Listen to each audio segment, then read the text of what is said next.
इंदौर शहर में दीपावली के दूसरे दिन गौतमपुरा में कई सालों से हिंगोट युद्ध हो रहा है। इसके लिए ग्रामीण कई महीनों पहले से ही हिंगोट युद्ध के लिए फल को चीरकर उसमें बारूद भरकर उसे तैयार करते थे, लेकिन इस वर्ष परंपरागत हिंगोट युद्ध पर विराम लग गया है। समिति को हिंगोट युद्ध के लिए अनुमति नहीं मिली, जबकि इसके लिए क्षेत्रीय विधायक सहित ग्रामीणों ने कोर्ट 4 के दरवाजे तक खटखटाए, लेकिन इस युद्ध पर विराम ही लग गया है।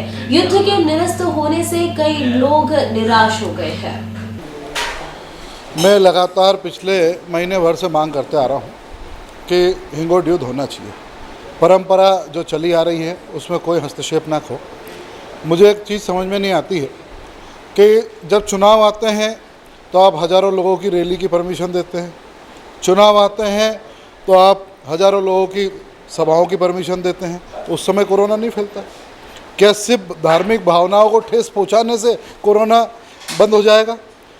क्या वहाँ युद्ध नहीं होगा तो कोरोना ख़त्म हो जाएगा?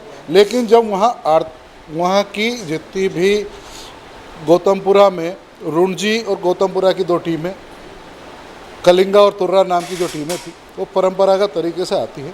इसके अंदर कोई जीतता नहीं, कोई हारता नहीं है। लेकिन ये एक परंपरा है, एक दूसरे का मिलने का एक माध्यम है, एक दूसरे के भाईचारे से आपस में युद्ध करते हैं, ना कि कोई द्वेषतापूर्ण करते हैं।